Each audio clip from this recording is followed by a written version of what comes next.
Colossenses capítulo 3, versículo 5, nós vamos falar hoje sobre o tema Uma Vida Nova para Deus.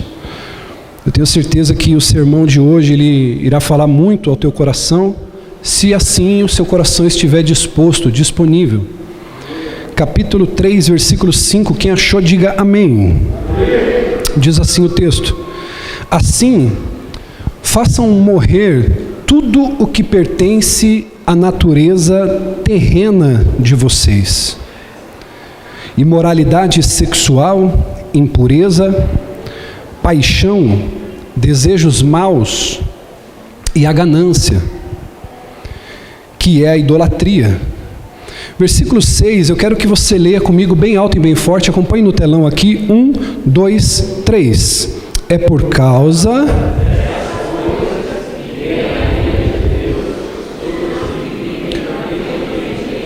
Então ele está evidenciando aqui porque que a ira de Deus se manifesta contra algumas pessoas, porque elas vivem na prática dessas coisas que nós lemos, que Paulo nos encoraja a fazer morrer, as quais vocês praticaram no passado, quando costumavam viver nelas.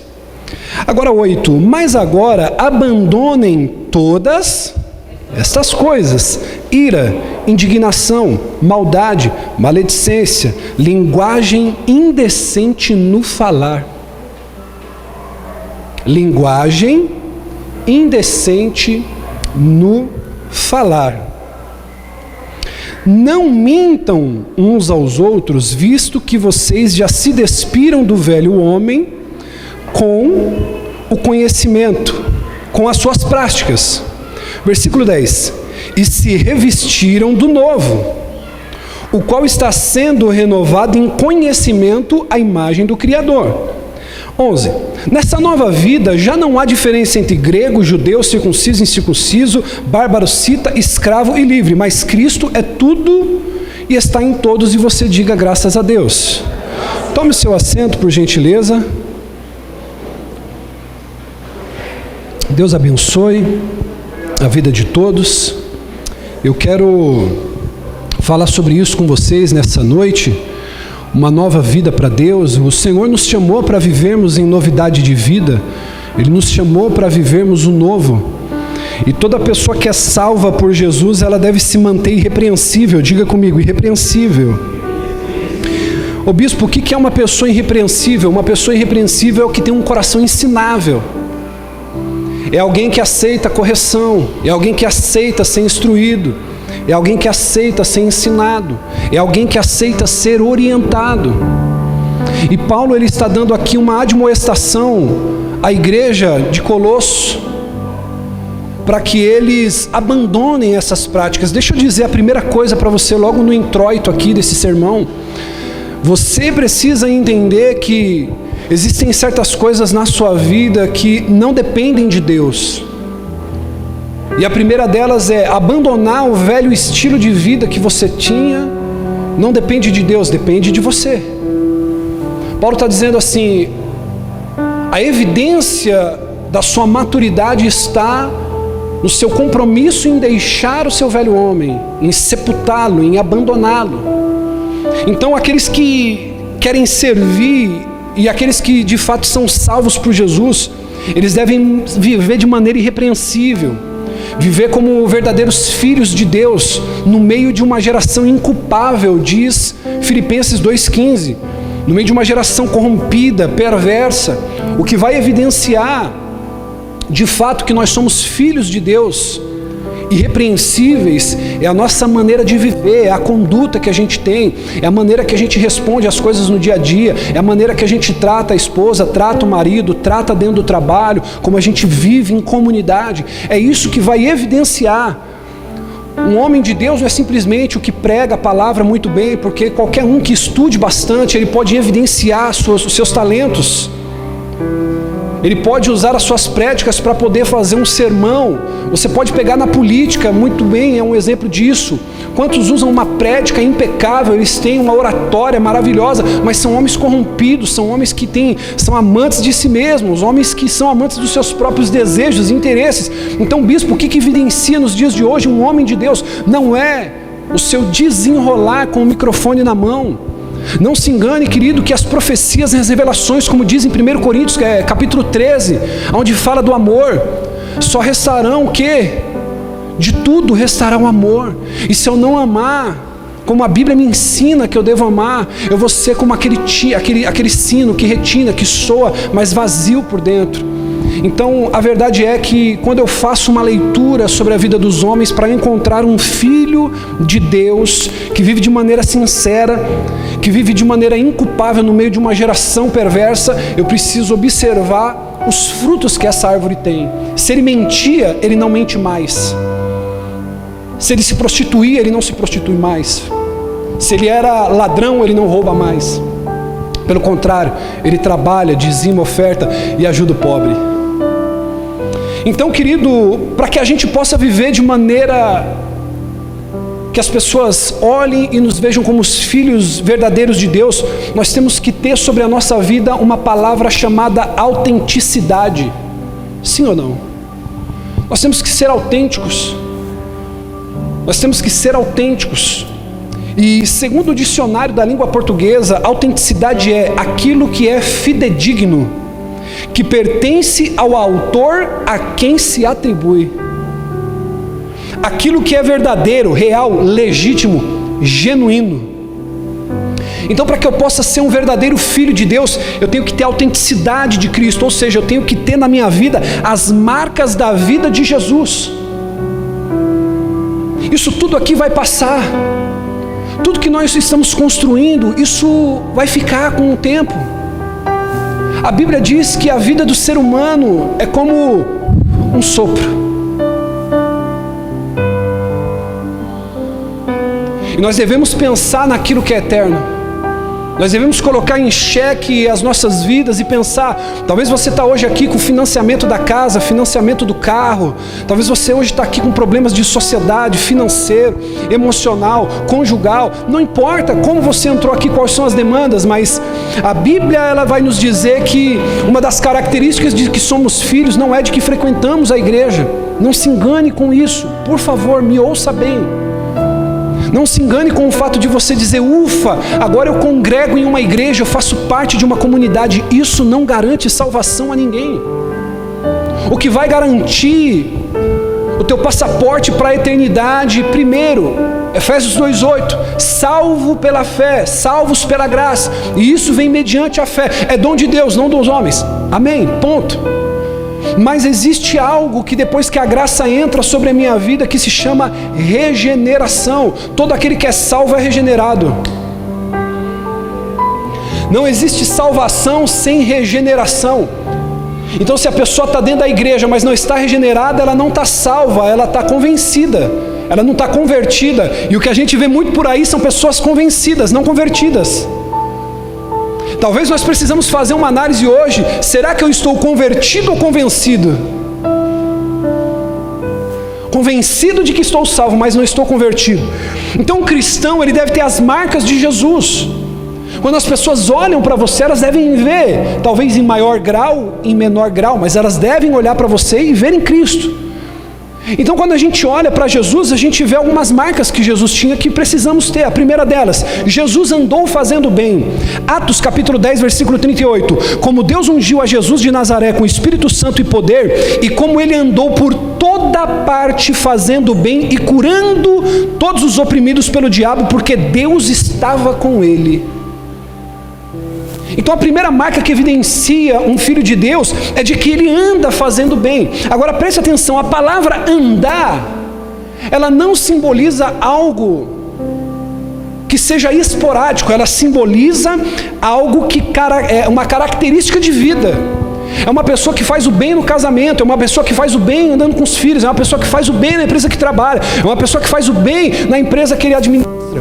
É uma pessoa que faz o bem aonde ele está, é um estilo de vida, aonde ele anda, ele procura fazer o bem. Essa é uma evidência.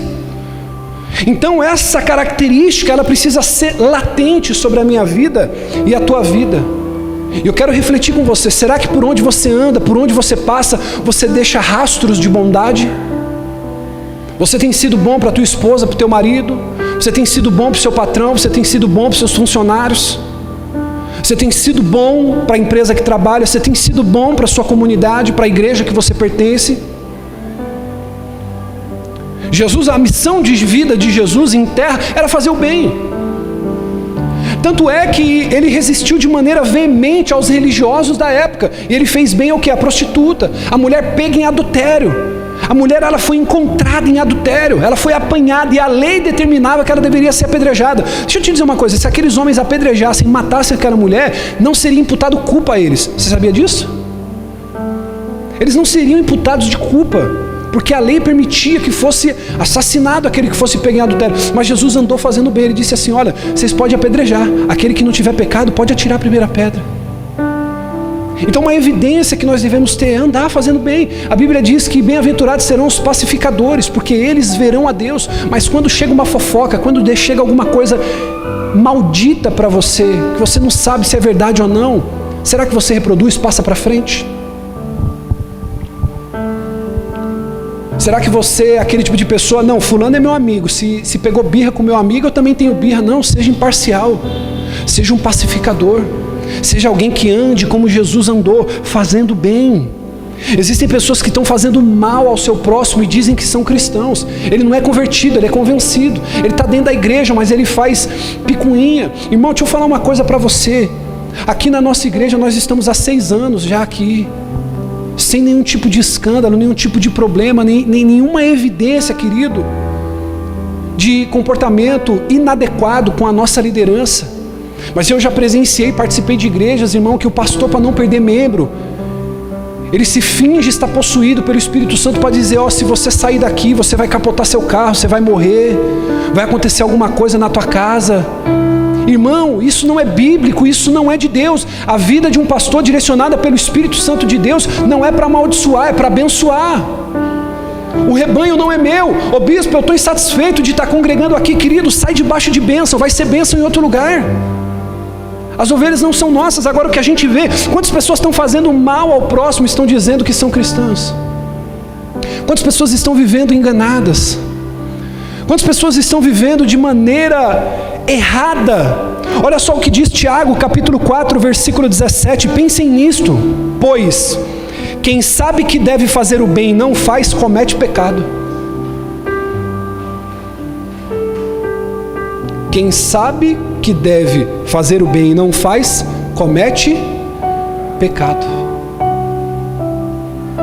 Gálatas capítulo 6, versículo 9.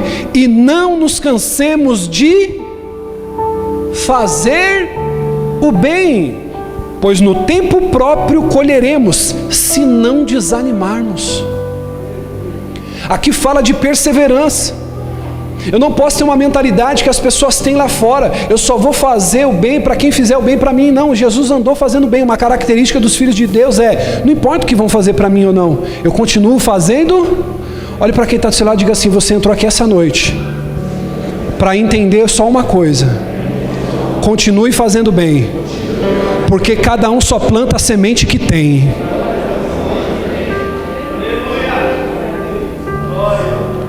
Então Jesus andava fazendo bem. A primeira marca que nós como filhos de Deus temos que ter: andar fazendo bem. Segundo, Jesus tinha uma vida irrepreensível. Eu preciso falar isso aqui.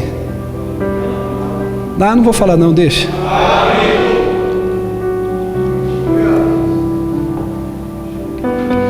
João capítulo 8, versículo 46. Hoje está bem recheado de texto, tá bom? Os meninos vão ter um pouquinho de trabalho lá, mas nós vamos vencer, amém?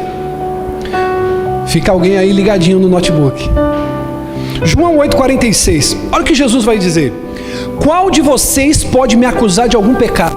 Jesus falando para os fariseus: se estou falando a verdade, por que vocês não creem em mim? Diga aleluia. Jesus tinha autoridade e atributos morais para se confrontar com os fariseus. O cristão deve ser de igual maneira honesto. Ele deve ter uma vida irrepreensível. Tem homens, queridos, que eles não sabem se portar dentro da empresa que trabalham. A mulher, às vezes o patrão, o empregador, ele dá uma oportunidade, ele faz uma coisa legal e a pessoa já se sente na liberdade.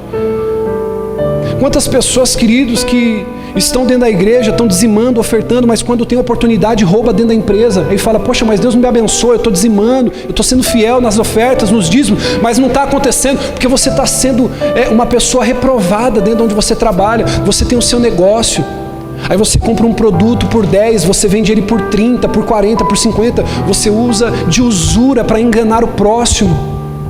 Então a sua vida, ela deve ser uma vida irrepreensível, tanto para Deus quanto para os homens.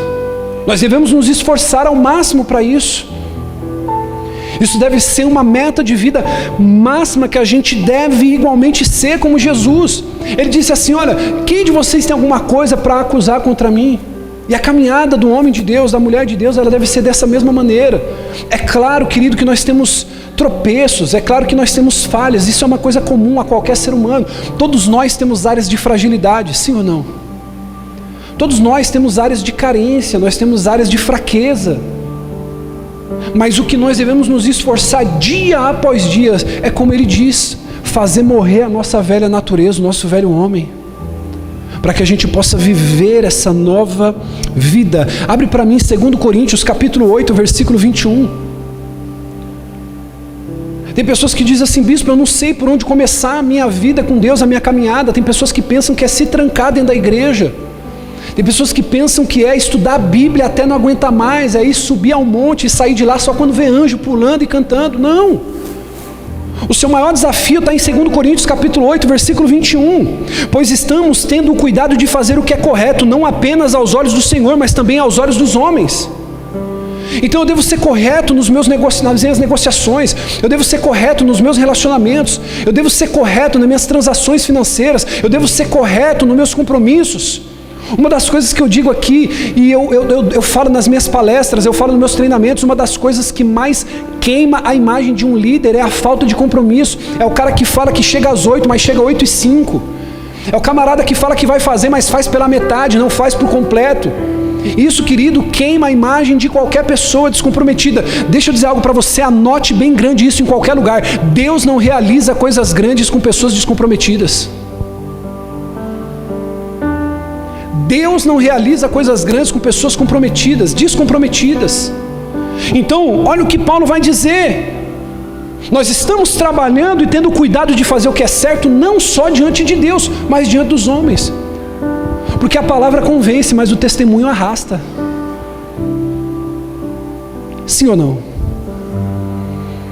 Então eu preciso ter uma vida irrepreensível, como Jesus teve. Próximo, Jesus teve compaixão. A Bíblia vai dizer em Mateus 9,36, ao ver a multidão, teve compaixão delas, porque estavam aflitas, desamparadas, como ovelhas sem pastor.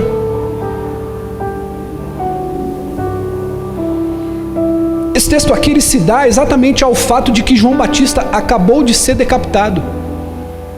João Batista, para quem não sabe, era o que de Jesus? Primo. João Batista acaba de ser decapitado numa festa particular de Herodes. E ele sabe da notícia, ele vai para a beira da praia para refletir, para pensar. E aí então, chega a multidão. Quando ele olha para a multidão, ele se compadece da multidão. Porque a multidão, aos pastores agora me ouçam, os líderes dessa igreja, a multidão pouco se importa com os seus problemas. A multidão, ela celebra e quer os seus atributos. Eu não posso sofrer, pastor, no dia que eu passar por uma grande dificuldade e essa igreja não me amparar. Eu preciso estar preparado para isso. Embora seja triste, mas eu preciso estar preparado. Por quê, bispo? Porque a multidão me celebra hoje. É só aparecer um pastor. Posso falar isso aqui? Não, isso aqui eu não vou falar, não. Isso aqui é meio tenso.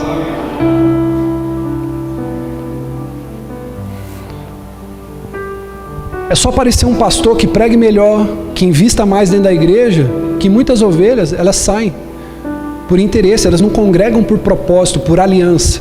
As pessoas congregam por conforto, por qualidade, por destaque. Poxa, aquela igreja pode me dar visibilidade na internet, aquela igreja, poxa, é top de linha.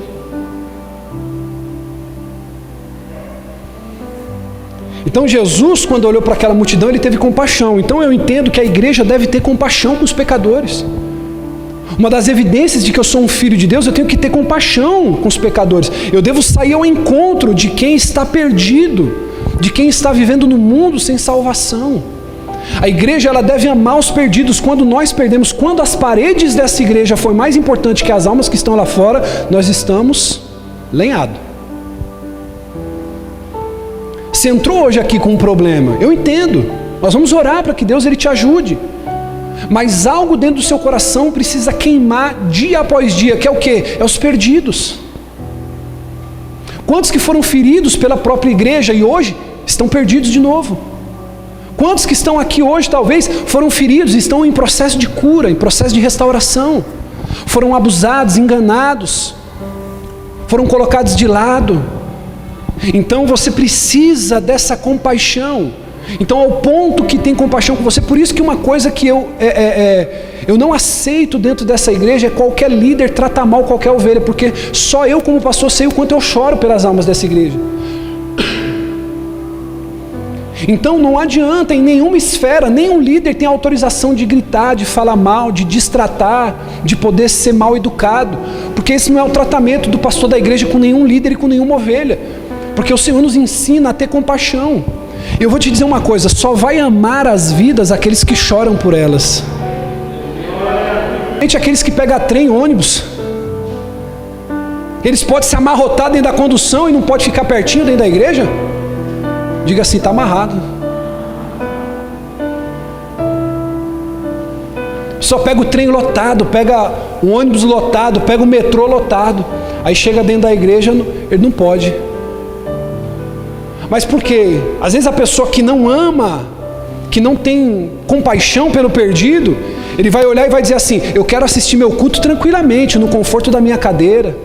Mas às vezes aquele que pode ter virado para poder voltar para casa é aquele que está com problema no casamento, é aquele que pensa em tirar a vida, é aquele que pensa em desistir, largar tudo. Então, querido, sobre a sua vida hoje eu declaro que o Senhor ele vai derramar uma compaixão sobre o perdido, que você vai compungir em lágrimas, orando, chorando pelo perdido. Você não vai aceitar vir para essa igreja vendo a tua esposa perdida, você não vai aceitar vir para essa igreja ver o teu marido perdido, você não vai aceitar buscar a Deus vendo os teus filhos perdidos, você não vai aceitar vir para cá e ver quem você ama perdido, porque a tua missão de vida será a compaixão por aqueles que estão perdidos. Se você crê nisso, aplaude a Deus.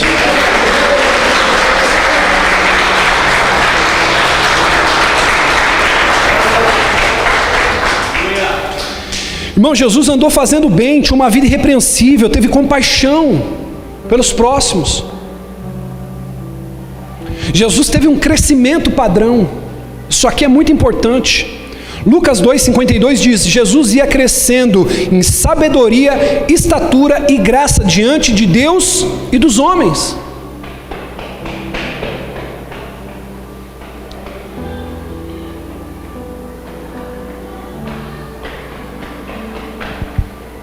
Então, meu irmão, Jesus ele vivenciou corretamente os estágios da vida dele. Nós precisamos entender que nós temos que viver de maneira correta os estágios. Diga comigo, respeitar os estágios. Então olha para mim a responsabilidade que você tem sobre a sua vida. Quem aqui é convertido há mais de 10 anos? Levante a mão, por favor. Pode dar a pedrada daqui de cima ou não? Pode ou não pode? Você sabe que Davi andava com uma funda, sim ou não? Quem sabia disso? Davi tinha uma funda. E a funda nunca foi para derrubar gigante. A funda sempre foi para dar pedrada em ovelha. Diga assim, está amarrado. A funda era para dar pedrada em ovelha. Quando ele lutou com Golias, a pedra não estava possuída do Espírito Santo. Não tinha o Pai, o Filho e o Espírito Santo. Irmão. Isso aí é a história de pregador que sonha demais. Não tinha nada na pedra. Davi era bom de mira. Davi era bom? Davi usava pedras lisas e redondas para atirar nas ovelhas. Me pergunte, por que, bispo? Porque não era toda hora que o pastor podia largar as 99 para ir atrás da que se perdeu. Não era toda hora que o pastor podia largar as 99 para ir atrás da que se... Então o pastor tinha que andar com a funda, para quando a ovelhinha saísse do aprisco, ele falar, não dá para ir atrás? Vou dar pedrada. E por que ela tinha que ser lixada e redonda? Porque quando pegava não machucava, ela só divertia.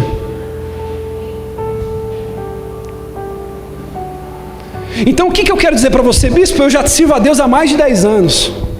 Jesus cresceu em sabedoria, estatura e graça diante de Deus e dos homens. Então, quanto mais tempo passa a minha caminhada com Deus, maior tem que ser o meu nível de crescimento espiritual. Os novos convertidos, eles devem crescer gradativamente, de acordo com o ensinamento da palavra de Deus. Não diz Paulo lá que, olha, para vocês eu tive que dar leite espiritual.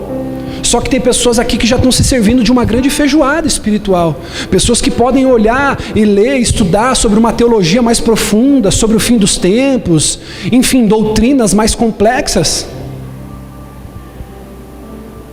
Só que o tempo vai passando e o crescimento não é padrão. Diga comigo, Jesus tinha um crescimento padrão.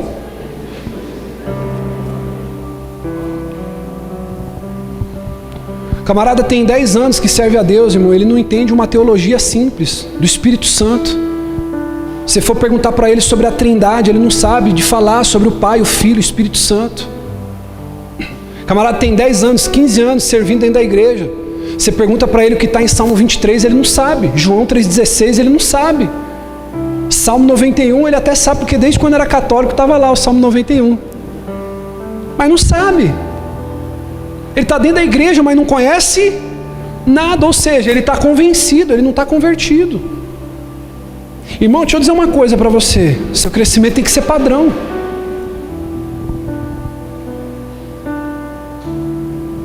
Você precisa estar pronto a responder dúvidas de crises existenciais, às vezes, que as pessoas vão ter do seu lado. E isso você só vai saber. Sabe por quê? Tem muita gente que tem um trunfo na manga. Qual trunfo? Posso falar? Vamos lá para a minha igreja. Vamos lá, você vai gostar. Na quarta-feira lá o culto é power. Você vai entrar desanimado, você vai sair de lá se pendurando no teto da igreja lá, é poderoso. Mas não tem uma palavra. Toda vez que acha alguém em apuros, você não sabe orar, porque você não tem vida de oração. Você não sabe aconselhar, porque você não tem vida devocional de leitura da palavra. Lembra do primeiro mártir da igreja? Quem foi o primeiro mártir da igreja primitiva? Estevão. Cheio do Espírito Santo, era um jovem. Deus não usou para ser o mártir da igreja um fariseu ancião. Ele usou um jovem de aparentemente 20 anos de idade, que foi o primeiro a derramar seu sangue pela igreja, porque estava preparado, tinha um crescimento padrão. Então nós temos que ter, querido, um crescimento. Deixa eu dizer uma coisa para você: você não pode parar no tempo. Os líderes da igreja, eu preciso falar isso aqui, posso? Ô bispo, eu tenho que falar isso aqui, posso mesmo?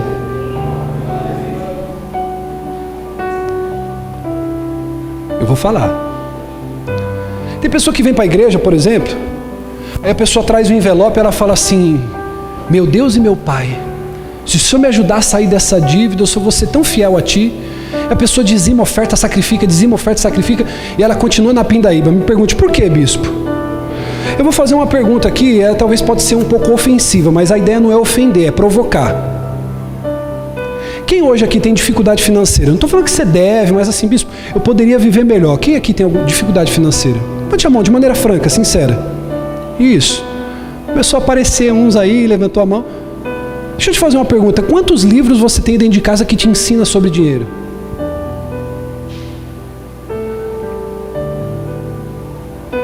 Aí tem pessoa que já teve a capacidade de falar para mim, e geralmente, eu preciso falar isso aqui hoje. Hoje eu estou profeta, amém? Hoje eu não estou pastor. Se vai segurando aí. Tem pessoa que ela fica enfesada comigo quando eu tiro para falar 10, 15, 20 minutos sobre finanças aqui. A pessoa não tem coragem de ler um livro sobre finanças que ensina ela como cuidar do dinheiro dela. E ela quer sofrer comigo falando sobre dinheiro. Ela não sabe investir, ela não sabe poupar, ela não sabe multiplicar. E está falando assim: Deus, por que minha vida está desse jeito? Não tem um crescimento padrão. Casamento está em crise. Deixa eu te perguntar, quantos livros você tem que te ensina a ser um marido melhor, uma esposa melhor, ter um casamento saudável? Posso falar uma coisa para você? Anote isso, não esqueça nunca mais. Por trás de todo um homem de sucesso, existe uma biblioteca. Jesus com 12 anos, ele já conhecia a Torá. Eu com 12 anos não sabia cantar nem galinha pintadinha, irmão. Sim ou não? Então quando você olha para alguém, como eu falo com a minha esposa tem devorado livros, tem lido, você vê um crescimento, enriquecendo. Não adianta, ninguém pode fazer isso por você. Você está pensando que você vai crescer na tua empresa só entregando envelope dentro da igreja lá, participando de campanha?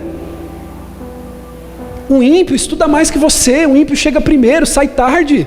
O ímpio está dando uma lavada em você, meu irmão, e você só confiando no poder de Deus. Jesus teve um crescimento padrão, eu preciso ter um crescimento padrão. E não vai ser fácil para você não, irmão. O sucesso, o crescimento é algo que só os fortes conseguem, porque eles perseguem. Há tanto tempo você quer emagrecer, você quer mudar de dieta, você quer crescer financeiramente, quer viver coisas novas na sua vida, mas não tem força de vontade para crescer em nada. Jesus teve um crescimento padrão, ele cresceu em graça, conhecimento e sabedoria. Porque conhecimento é acúmulo de informação, sabedoria é aplicação na prática daquilo que eu aprendo. Então ele tinha um crescimento padrão, nós precisamos crescer. As pessoas vão olhar hoje para a tua vida e dizer assim, vale a pena imitar essa pessoa porque ela está se dando bem? Ou servir a Deus é sinônimo de pobreza? Servir a Deus é sinônimo de miséria? E eu não estou falando aqui para você de um evangelho triunfalista, mas eu estou falando para você um crescimento padrão. Tem pessoa que pensa que merece ganhar mais, mas às vezes o ímpio está se dedicando muito mais do que aquele que é justo na presença de Deus. Por quê? Porque aquele justo ele se acovardou, ele ficou preguiçoso na fé. Essa que é a verdade. Ele está esperando que Deus vai fazer tudo por ele. Então olha para quem está do teu lado aí, você precisa começar a ler. Esse aí não acreditou não, diga para o do outro lado, diga assim, você precisa começar a estudar.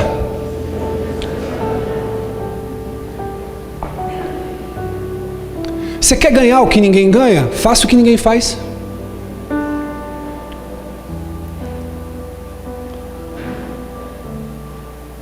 Jesus tinha um crescimento padrão. Diga padrão.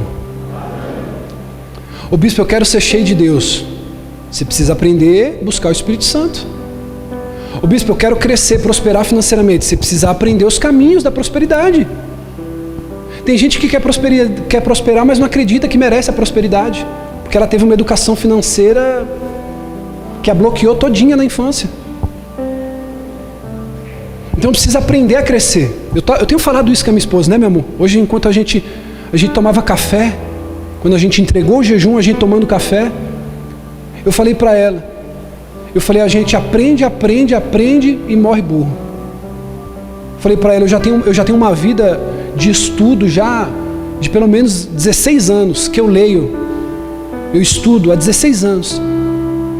E estou lendo 2 livros esse ano que mudaram, revolucionaram a minha mente. Então, é aquele livro que você começa a ler, ele expande a tua mente, não foi isso? Eu conversando com ela, empolgado, excitado, falando assim, olha, o livro está abrindo a minha mente, está borbulhando ideias, eu estou tendo novos projetos, novos sonhos, quero expandir, quero crescer, fazer novas alianças. Aí eu pergunto para você, como crescer se você não tem conhecimento? Como inovar, como fazer diferente? Posso te dar um exemplo? Chega sexta-feira, o que você vê? Hashtag no perfil da galera. Hashtag sextou. Sextou, automaticamente o que todo mundo faz? Põe o pé no freio para descansar. Porque afinal de contas, o fim de semana aí a pessoa que vai na contramão, quer inovar, está crescendo, graça, conhecimento, estatura, chega sexta-feira, ela fala, quando todo mundo está freando, eu vou acelerar, eu vou dar tudo de mim, eu vou ficar até mais tarde na empresa, eu vou fazer hora extra, eu vou poupar um dinheiro, vou deixar de sair, vou deixar de comer uma pizza, vou comprar um livro, vou investir num projeto novo, eu vou fazer algo, mas eu vou mudar essa situação e eu vou arrebentar. A pessoa está indo fora da curva, quando todo mundo está pondo o pé no freio, o que a pessoa está fazendo? Ela está indo com empenho, com força. Então Jesus, ele cresceu de maneira padrão, na graça, no conhecimento. Olha para quem está do seu lado e diga assim, para crescer depende de você.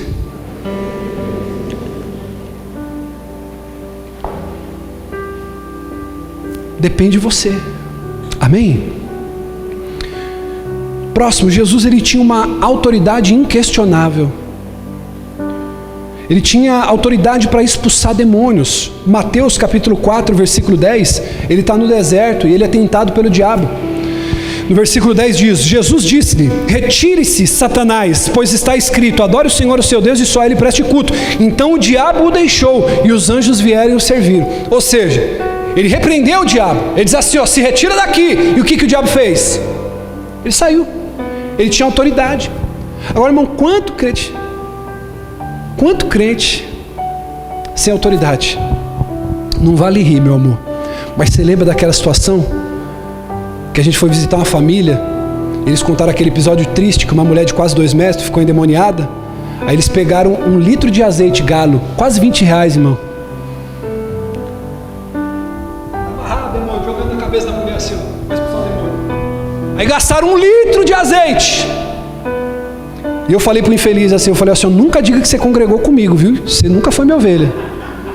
Eu estou mentindo, bispo? Diante de Deus, com a mão na Bíblia. Aí eu ouvindo aquilo, irmão, e atônito. Aí a pessoa pegou o óleo lá e sai, Satanás, e um irmão segurando um braço da irmã, uma moça morena, irmão, desse tamanho, grande. Aí amarraram a mulher assim, ó, cada um segurando o braço, parecia o programa do Siqueiro, uma mão no soro, a outra na vela. E ele jogando um azeite assim, expulsando, sai daí, demônio! E não sei o que, sai daí, demônio! Acabou o azeite, a avó do rapaz já ficou brava, você gastou meu azeite todinho. Já o demônio passou para a véia também, já ficou todo mundo endemoniado dentro da casa que gastou um azeite galo. Aí ele pegou e falou, não tem problema não, pode pegar o óleo normal de cozinha. A mulher já estava lavada no azeite, o demônio não queria sair. Irmãos, vocês estão rindo, mas é sério. Ele me pegou aquele azeite lisa, azeite não, é óleo lisa, aquele de soja. E ó, saiu o demônio? Não.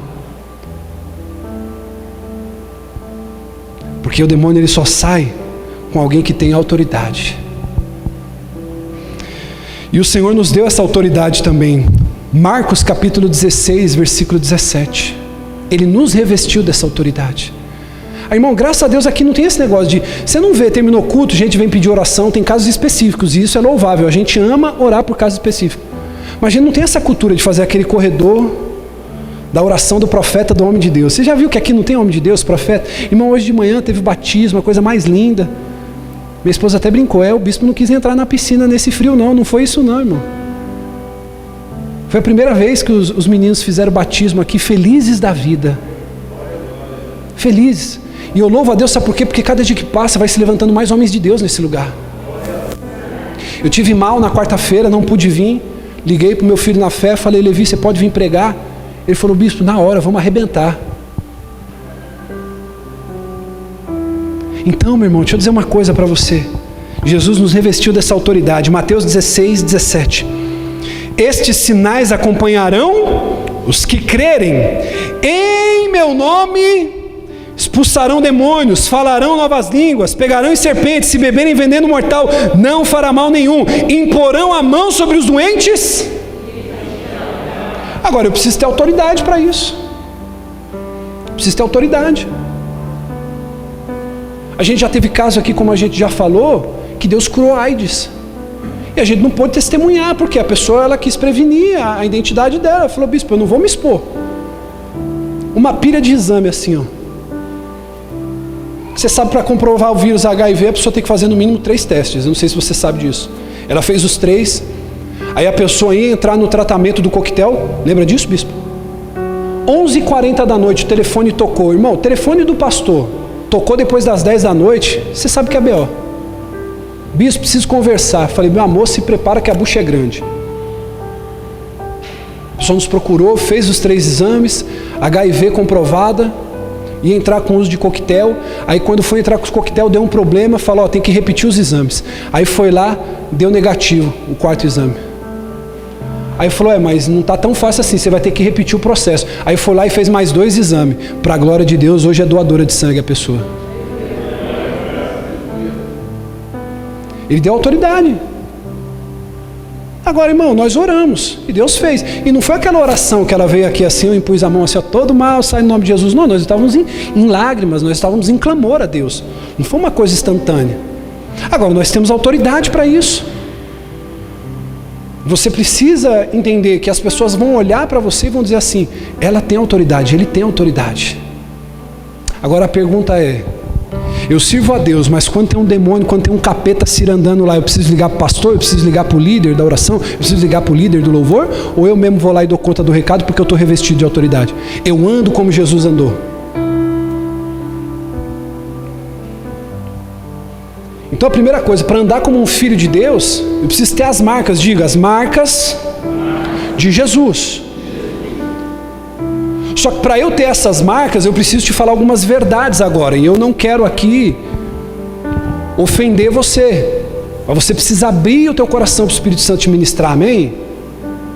Abra aí o teu coração, olha para o teu amigo e diga para ele assim: abre o teu coração. A primeira verdade sobre a vida cristã que poucas pessoas falam para você: o cristão verdadeiro deve morrer. Olha aí para quem está do seu lado e diga assim: tu vai morrer. Diga para ele assim, aponta o dedo assim: você tem que morrer. Você não vai ficar vivo não. Vocês estão rindo por quê? Vocês estão demais hoje, hein? Diga para ele assim: se não morreu, vai morrer. 2 Coríntios 5,14: pois o amor de Cristo nos constrange, porque estamos convencidos de que um morreu por todos, logo todos morreram. Versículo 15, capítulo 5 de 2 Coríntios 5,14, agora o 15: e ele morreu por todos, para que aqueles que vivem já não vivam mais para si mesmo. Ou seja, a vida que você tem hoje não é para si.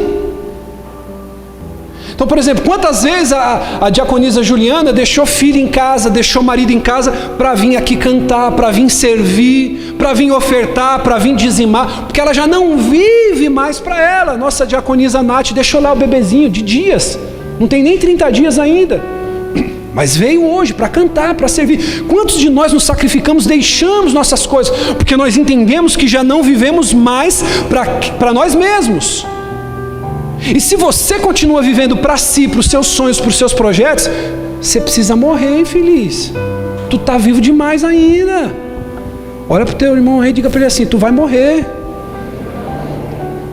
Fala para ele assim: Deus vai te matar e vai te ressuscitar. Aleluia.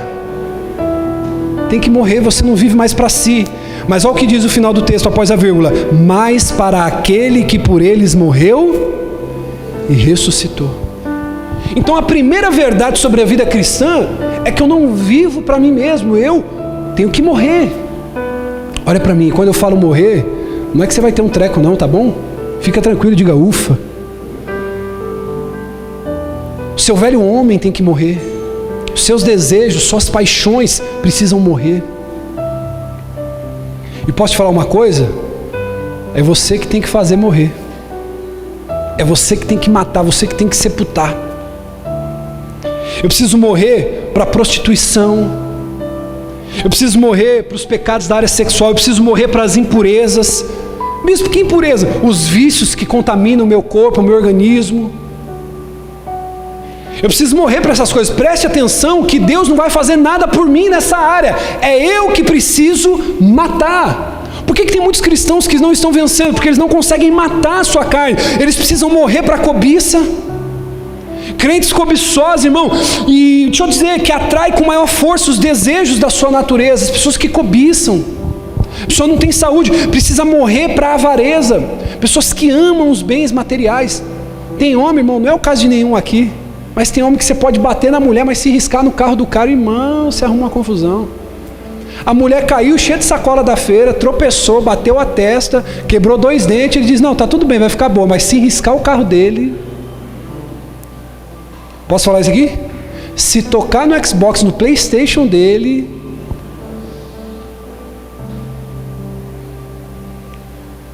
Se tocar nos cremes da irmã, você vai ver a baiana. Você nunca viu a baiana. Se tocar lá nas bijuterias da irmã, se tocar na TV nova da irmã. Aí eu não entendo, tem pai que quer ter coisa nova dentro de casa e ter filho. Eu conto ou vocês contam?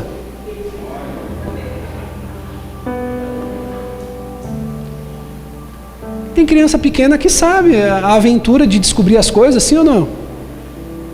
E minha filha está numa fase interessante, estávamos conversando hoje isso, na fase de cozinhar. Ela dizia, eu sei fazer arroz, eu sei fazer feijão, eu sei fazer mistura.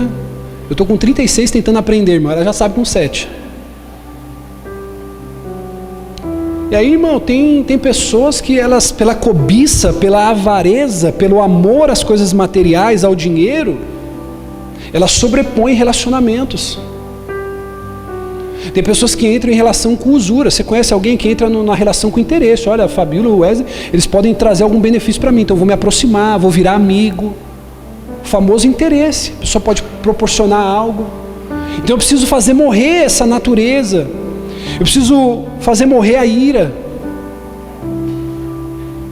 que produz o ódio. Eu preciso fazer morrer dentro de mim a cólera. O que é a cólera? É uma raiva que fica entranhada aqui. Toda vez que eu penso na pessoa, toda vez que eu penso na situação, toda vez que eu penso naquela coisa que me machucou, que me feriu, eu tenho cólera, eu tenho uma ira guardada dentro de mim.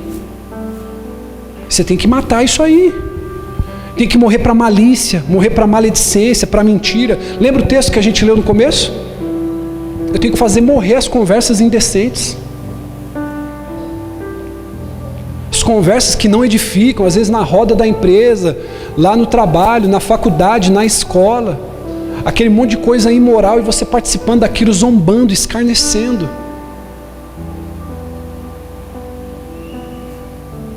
Então eu devo morrer, diga assim, eu preciso morrer. Eu preciso matar o meu velho homem. Então essa é a primeira verdade. A segunda verdade, você precisa se despir do velho homem e se vestir do novo. Porque não adianta nada, escute isso, eu sempre ensino isso aqui, pastor Leandro.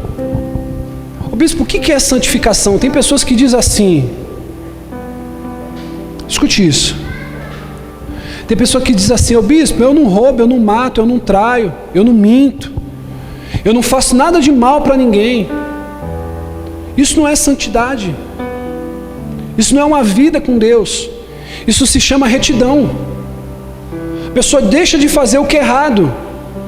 É uma pessoa reta. Agora, bispo, o que é santificação? O que é santidade? É você deixar de fazer o que é errado e mergulhar no que é reto. Fazer o que é correto. Então não adianta nada eu sepultar, matar o meu velho homem, mas não me revestir do novo em Cristo. Amém? Colossenses capítulo 3, versículo 9, não mintam uns aos outros, visto que vocês já se despiram do velho homem com suas práticas. O que Paulo está querendo dizer aqui? Ele usa uma figura de linguagem para explicar que o homem precisa renunciar à sua natureza pecaminosa. Visto que vocês já se despiram do velho homem com as suas práticas, ou seja, agora eu sou uma nova criatura. Você conhece alguém que é estressado? Sim ou não? Aí a pessoa diz assim, eu sou estressado, né? E tem pessoa que ainda diz assim, eu sou assim, cresci assim, nasci assim, vou morrer assim. Então ela não teve encontro com Deus, porque quando você tem encontro com Deus, essa natureza morre e nasce uma nova.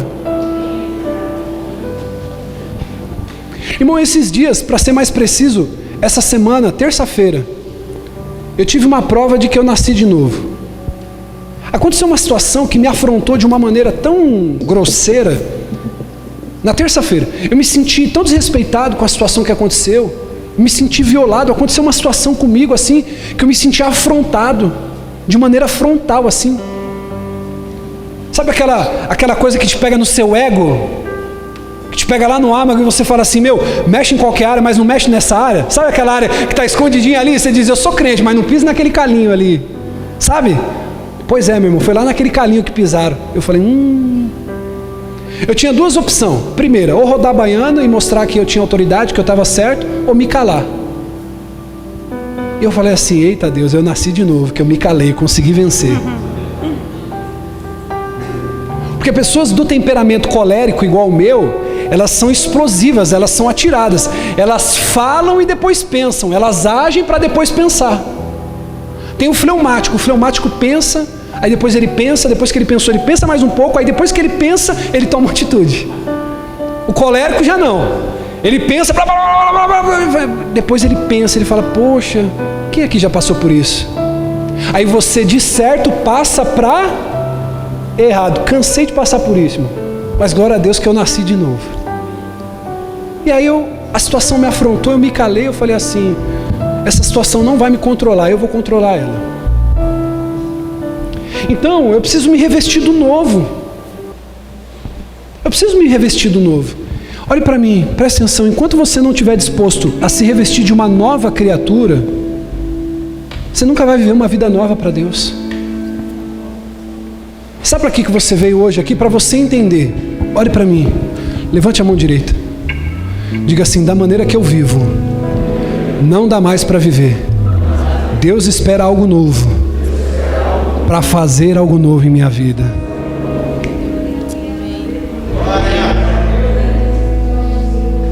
Só isso, você veio aqui para isso. Uma vida nova para Deus. Uma vida nova para Deus. Então essa é uma verdade que não estão te contando. Você não pode só simplesmente matar o seu velho homem. Você precisa nascer uma nova criatura em Cristo. E para a gente encerrar, faltam só mais duas coisas. Próximo. A verdade na vida cristã. Você não vive mais para si. Escute o que eu vou dizer para você. O conselho de alguém que te ama, de alguém que chora por vidas, de alguém que quer ganhar almas para Deus. 99% dos problemas que você vive é culpa das suas paixões. Olhe para mim, você que diz amar a Deus, você não vive mais para si mesmo. O problema de você sofrer é porque você diz amar a Deus e querer viver para si ainda. A sua maior missão tem que ser a tua vida com Deus. Diga, minha vida com Deus. Aqui na nossa comunidade nós ensinamos uma coisa. Nós temos um tripé aqui. Qual que vem em primeiro lugar? Deus. Primeiro lugar? Deus. Primeiro lugar? Deus. Segundo? Terceiro? Primeiro, Deus. Segundo, família. Terceiro, trabalho. É um tripé. Porque se eu não estiver bem com Deus, eu vou bagunçar toda a minha família. Se eu não estou bem com Deus, estou bagunçado com a família, meu trabalho vai ser um fiasco, sim ou não? Agora, se eu estou bem com Deus, eu vou zelar pela minha família, eu vou cuidar, vou ser uma mulher sábia, vou ser um marido sábio. Automaticamente dentro de casa as coisas vão viver bem. E se dentro de casa está bem e estou bem com Deus, automaticamente no trabalho eu vou arrebentar, sim ou não? Aí em quarto vem o quê? A igreja. Aí você não vai ser uma miséria aqui dentro, você vai ser uma bênção. Crente que dá trabalho dentro da igreja é porque ele dá trabalho no trabalho, dá trabalho para a família, para o marido, para a esposa e dá trabalho para Deus. Então olha só o tripé. Diga comigo, Deus, família, trabalho, igreja. A igreja está em quarto lugar, irmão. Porque se você está resolvido nessas três áreas, eu não preciso falar nada para você. Você vai ser um dos maiores investidores, um dos maiores trabalhadores dessa igreja. Sim ou não? Então você não vive mais para si. Gálatas capítulo 2, versículo 20. Eu só vou ler mais um versículo e eu encerro aqui. Olha só, Gálatas 2:20. Isso aqui é muito poderoso. E o louvor já vai louvar. Vou contar até 3, nós vamos ler bem alto e bem forte. 1, 2, 3. Fui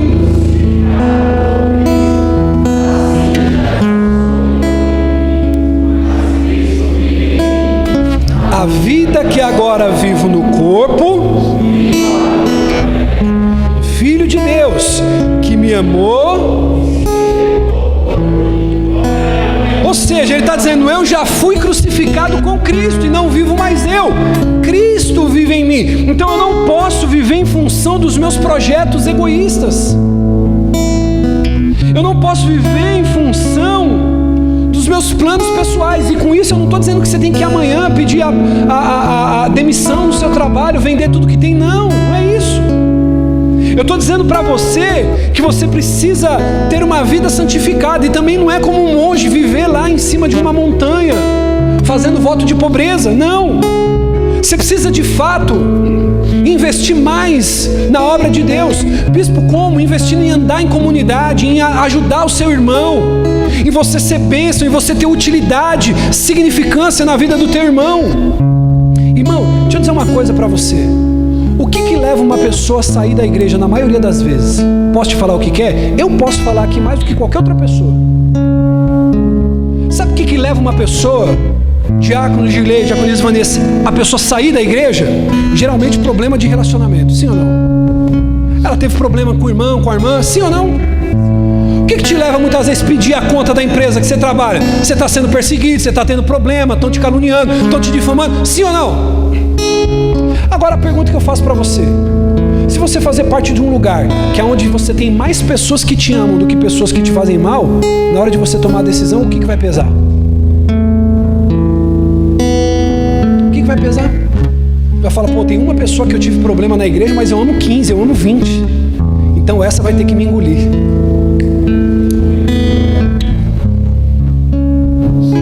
Eu preciso investir mais na minha vida com Deus, eu preciso investir mais em relacionamento.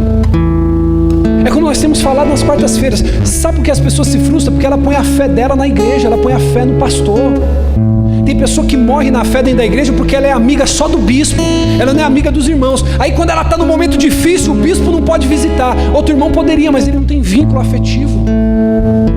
Ele não ajuda, ele não é ajudado. É por isso que tem pessoa que se sente triste dentro da igreja, porque fala, poxa, ninguém se preocupou comigo, ninguém mandou uma mensagem, mas a pessoa termina o culto, vai embora, não dá oi para ninguém, não é simpático com ninguém, não pega na mão de ninguém, não conversa com ninguém, não dá uma palavra de encorajamento, de alegria, de incentivo para ninguém. Agora você pega os irmãos que ficam na porta, irmão, os irmãos que mais crescem na igreja são os que ficam na porta lá. Já parou para perceber? Você está chegando lá, ele está com a plaquinha, aí você fala, ó, eu estou cheio de BO, cheio de problema, e tá... Posso falar isso aqui? É o puxa-saco do bispo lá, desculpa a expressão chula, a maneira chula de dizer, mas tá lá, puxa-saco, quer ser visto, quer crescer, não, tá gerando relacionamento, tá servindo, tá tendo significância, utilidade. A pessoa, irmão, eu vou te dizer quantas pessoas que já ficaram ali para pegar na tua mão, aferir tua temperatura, colocar álcool na tua mão, com casamento quebrado, cheio de problema, mas não perdeu a alegria em servir a Deus. Quero entender o que não vive mais uma vida para ela, diga assim, eu vivo para o meu Deus. E eu encerro aqui dizendo para você uma verdade. 1 Coríntios 15, 19. Eu peço que você se coloque de pé.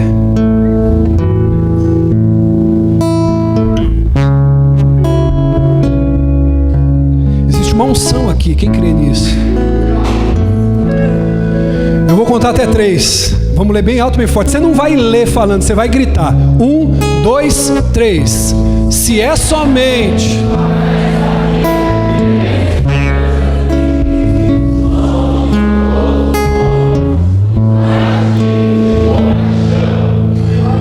Em outras palavras, se esperamos algo de Cristo somente nessa vida, somos os mais miseráveis dos homens.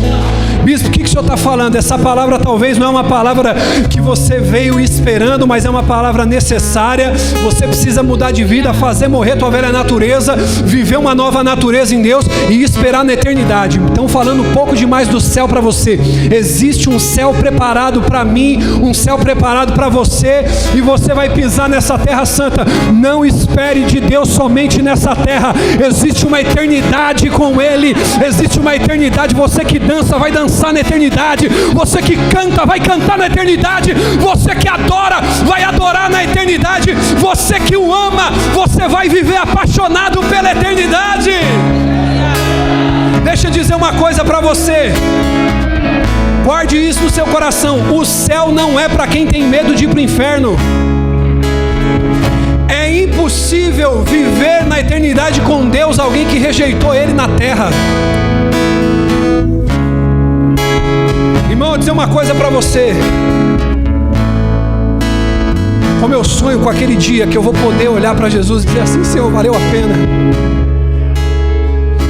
Senhor, foi uma luta travada, eu mais errei do que acertei, mas obrigado pelo teu amor, pela minha vida, obrigado por me salvar.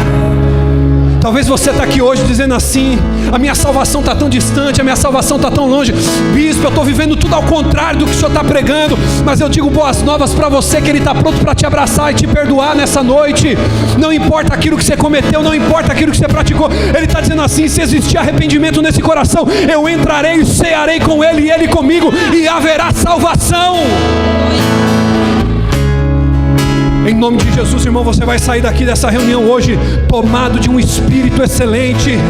Você vai sair daqui hoje revestido de um espírito novo, revestido de um espírito novo, uma nova criatura em Cristo Jesus. Você vai pôr a mão e o demônio vai ter que sair no nome de Jesus. Você vai pôr a mão, vai ter que haver cura em nome de Jesus.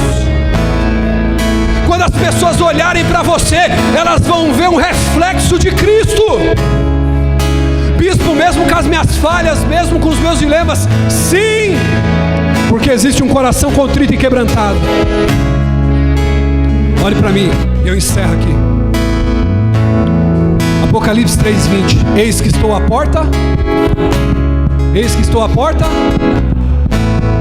Posso te falar uma coisa? Você está ouvindo o som da guitarra? Quem está ouvindo o som da guitarra, diga amém. Quem está ouvindo o som do violão, diga amém. Quem está ouvindo o som da bateria, diga amém. Quem ouve o som do baixo, diga amém. Sabe o que é isso aqui? É como num casamento. Não tem aquela música de quando a noiva vai entrar e aí o noivo está no altar esperando. É a mesma coisa. A noiva se aprontou, você passou perfume, você escovou o cabelo, você passou maquiagem, o homem preparou sua roupa, e o noivo está te esperando no altar, meu irmão, doidinho para te abraçar, doidinho para consumar essa relação com você essa noite. Mas basta você se abrir para isso. Basta você se abrir e dizer assim: Senhor, eu quero sentir Tua presença, eu quero mais de Ti. Se entregue na adoração. Se precisar chorar, chore. Se precisar gritar, grite. Se você quiser falar em outras línguas, fale. Mas não fique acanhado na presença dEle. Esse momento é só seu e dEle. Não espere por nada, não espere por ninguém. É esse momento que vai fazer a diferença porque você vai viver essa semana. Você crê nisso? Então, se afaste um pouquinho da pessoa que está do teu lado aí. Se afaste um pouquinho.